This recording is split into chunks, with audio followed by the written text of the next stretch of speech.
Hello students. आज का topic है आपका मानक विचलन, स्टैंडर्ड डेविएशन। ठीक है, इसको मानक विचलन भी कहा जाता है और प्रमाणिक विचलन भी कहा जाता है। स्टैंडर्ड डेविएशन अंग्रेजी में कहा जाता है। तो ये जो होता है विचलन का जो माप एक टॉपिक है, उसका एक महत्वपूर्ण टॉपिक होता है। ठीक है, तो चलिए स्टार्ट करते हैं। पहले लेते हैं अर्थ। आपका प्रमाणिक विचलन या मानक विचलन का अर्थ क्या होता है, मीनिंग। तो जो जेम्स ड्रेवर के अनुसार है, दिए हुए प्राप्तांकों के मध्यमान से प्राप्त अंकों के विचलनों के वर्गों के मध्यमान का वर्गमूल द्वारा प्राप्त मान ही प्रमाणिक विचलन है। ठीक है, दूसरा है आपका दिए हुए प्राप्तांकों के मध्यमान से प्राप्त अंकों के विचलनों के वर्गों में मध्यमान का वर्गमूल ही मानक विचलन है। ये परिभाषा और ऊपर वाली परिभाषा आपकी सेम है। ठीक है, नेक्स्ट पॉइंट है आपका मानक विचलन विचलनशीलता का सबसे ज़्यादा स्थायी माप और शुद्ध माप है। तो जो मानक विचलन या प्रमाणिक विचलन होता है वो विचलनशीलता का सबसे स्थायी और शुद्ध माप कहा जाता है। नेक्स्ट पॉइंट है आपका प्रमाणिक विचलन को सिग्मा से दर्शाया जाता है। सिग्मा ये होता है, सिग्मा से दर्शाया जाता है। इसका क्या होता है, सिग्मा ये चिन्ह है। ठीक है, चलिए फिर से देखते हैं। जो आपका ये पहला पॉइंट है, जेम्स ड्रेवर ने कहा है दिए हुए प्राप्तांकों के मध्यमान से प्राप्तांकों के विचलनों के वर्गों के मध्यमान का वर्गमूल द्वारा प्राप्त मान ही प्रमाणिक विचलन है। ठीक है, तो कुछ प्राप्तांक आपके दिए रहेंगे। ठीक है, उनका आप क्या करोगे, मध्यमान निकाल लोगे और फिर उन प्राप्तांकों से क्या निकालोगे, आप विचलन निकालोगे, यानी कि डी निकालोगे। ठीक है, प्राप्तांकों में मध्यमान घटा दोगे, डी आ जाएगा। फिर उसका क्या करोगे, उसका वर्ग करोगे और फिर उसका क्या करोगे, वर्गमूल का वर्गमूल और उसमें उसका मध्यमान, तो क्या हो जाएगा, ये प्रमाणिक विचलन हो जाएगा। तो ये जो परिभाषा दी है इसी से आपका क्या होता है, मध्यमान विचलन का फार्मूला भी निकलता है। ठीक है, चलिए तो फिर आगे बढ़ते हैं।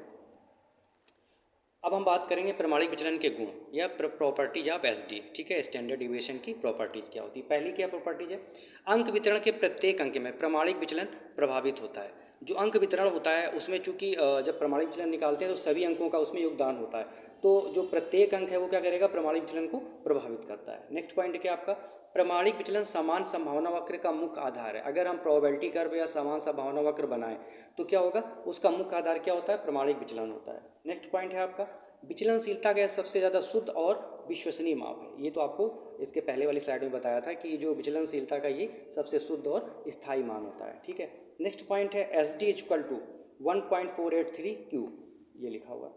तो इसका अर्थ है क्या है कि अगर हम किसी चीज़ का क्यू निकालें, ठीक है, और उसमें 1.483 का गुणा कर दें तो किसके बराबर हो जाएगा, आपके एस डी के बराबर हो जाएगा।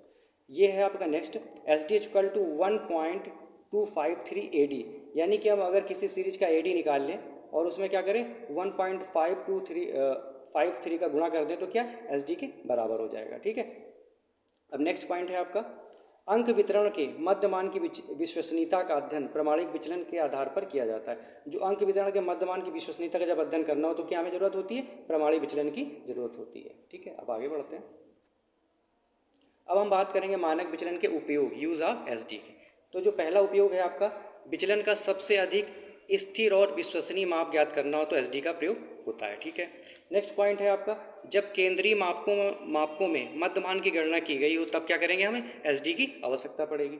नेक्स्ट है आपका जब अंक वितरणों का तुलनात्मक अध्ययन करना हो तब क्या होगा, आपका प्रमाणिक विचलन की आवश्यकता पड़ेगी। नेक्स्ट पॉइंट है जब सीमांत अंकों को महत्व देना हो तो भी क्या करेंगे, हम प्रमाणिक विचलन निकालेंगे।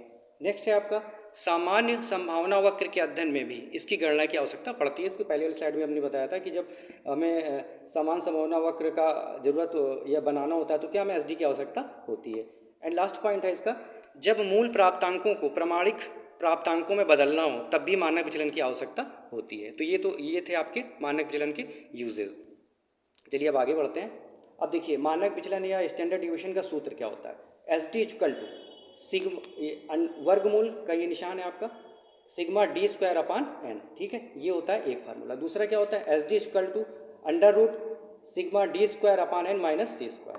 तीसरा फार्मूला इसका क्या होता है SD equal to under root sigma D square upon N minus M का स्क्वायर। ये तीसरा फार्मूला। ये तीन इसके फार्मूले होते हैं जहाँ पर D क्या होता है, प्राप्तांकों का मध्यमान से विचलन, और N क्या होता है, प्राप्तांकों की संख्या होती है। ठीक है, अब देखिए जो आपकी परिभाषा थी वो यही परिभाषा तो कहती थी कि मध्यमान से विचलन का वर्गों का योग। ठीक है, ये हो गया आपका ठीक है। का मध्यमान भाग दे देंगे तो मध्यमान हो जाएगा। का वर्गमूल क्या होता है? स्टैंडर्ड डेविएशन होता है। यही तो फार्मूला था। तो ये जो परिभाषा थी उसी से आपका फार्मूला ये निकल आया। तो ये था आपका टॉपिक